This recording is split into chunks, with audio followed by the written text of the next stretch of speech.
dikultuskan sebagai nabi. Kenapa nggak sekarang? Misal Pak, saya bisa mengeluarkan api di sini dan tidak ada satupun orang di sini atau di TV ataupun siapapun situ mengetahui trik saya. Dan bagaimanapun mereka membongkar trik saya nggak bisa. Dan saya bisa aja saya mengaku saya juga nabi. Saya juga melakukan mukjizat. Tapi Nabi Muhammad SAW sudah mengatakan. Pertama ayat Al-Quran dulu mengatakan ya. Itu dijelaskan dalam Al-Quran. Ma kana Muhammadun aba ahadi bin rijalikum walakin Rasulullah wa khataman nabiyyin. Ini mutlak. Ayat Al-Quran mengatakan begitu. Muhammad itu bukan ayah seseorang di antara kalian, tapi dia adalah penutup nabi dan rasul. Dan beliau sendiri mengatakan, aku adalah penutup nabi dan rasul. Artinya, sudah tidak ada nabi setelah beliau. Tidak ada nabi setelah beliau. Makanya itu yang diyakini dan dipegangi oleh mayoritas. Bukan mayoritas, memang semua umat Islam di muka bumi ini. Dan juga sebagian dari ahli kitab orang Yahudi Nasrani yang masih mengakui, oh iya memang Muhammad itu adalah nabi juga. Walaupun mereka belum masuk Islam. Nah itu banyak sekali jumlahnya, miliaran orang yang mengakui masalah itu.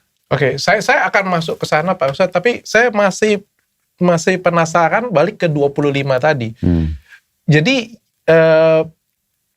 kita ngomongnya apa ya, penasbihan ya, nabi tadi, pengakuan nabi tadi dari sesuatu, dari Allah ya, pasti dari Allah ya, tapi bentuknya apa? Apakah suara atau apa? Kalau kita mau ring satu persatu kan panjang itu. Tapi sebagai contoh misalnya Nabi Muhammad SAW. Dari mana beliau tahu kalau beliau Nabi? Awalnya beliau tidak tahu. Dan umumnya Nabi-Nabi itu diutus di umur 40 tahun. Tapi satu kejadian diceritakan tentang Nabi Muhammad SAW di saat beliau sedang berada di Jabal Nur namanya. Gunung cahaya yang ada di Mekah. Dan sampai hari ini kita bisa datang ke gunung itu, kita bisa lihat.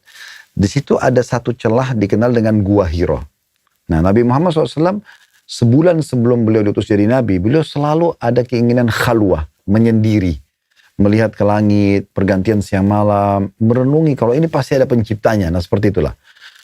Di satu malam, dikatakan dalam sebuah hadis yang sahih bahwasanya beliau kedatangan sosok makhluk yang berbaju putih, bercahaya, kemudian mengatakan, hai Muhammad, bacalah.